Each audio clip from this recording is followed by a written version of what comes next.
guys, jadi perkenalkan nama saya Najwa Putri Abdul Aziz, NPM 0204241113 dan saya dari kelas 2C.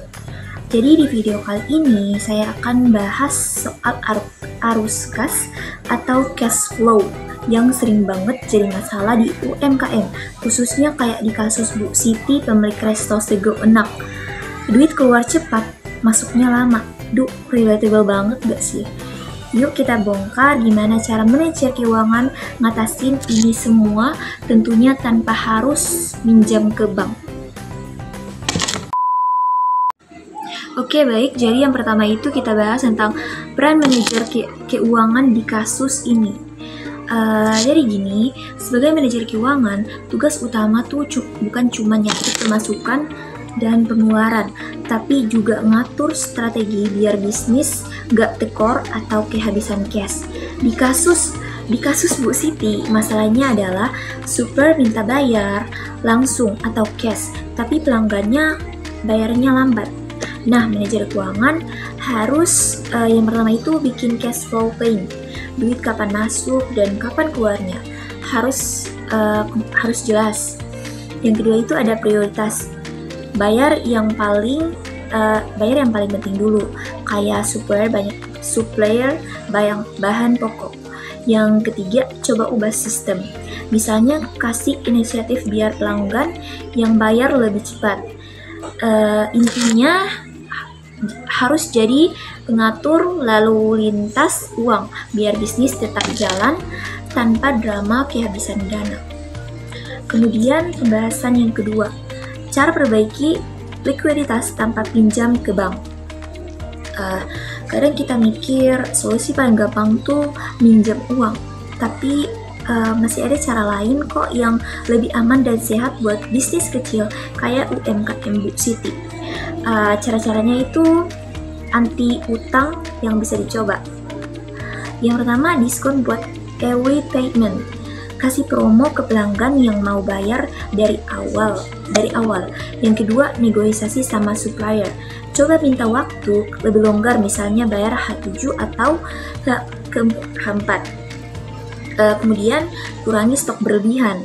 Jangan numpuk bahan terlalu banyak, apalagi yang cepat basi.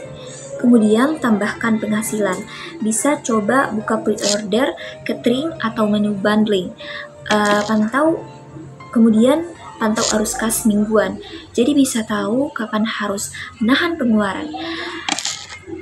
Semua strategi ini bisa bantu naikin likuiditas alias ketersediaan cash tanpa perlu ribet ngurus pinjaman bank. Nah, yang ketiga itu biar laporan keuangan gak bikin pusing. Jadi transparansi dan akurasi laporan keuangan tuh penting banget, apalagi buat usaha kecil nih. Jangan sampai duit udah habis tapi nggak tahu mau kemana perginya. Tips biar laporan keuangan UMKM tetap di on track. Yang pertama itu pakai aplikasi keuangan sederhana kayak buka warung, buku kas, dan atau bahkan Excel mungkin. Kemudian pisahkan keuangan pribadi dan usaha biar nggak ketukar-tukar. Yang ketiga, bikin laporan rutinnya minimal sebulan sekali lah ya. Yang keempat itu review bareng laporan pemilik usaha biar tahu kondisi bisnis realnya kayak gimana.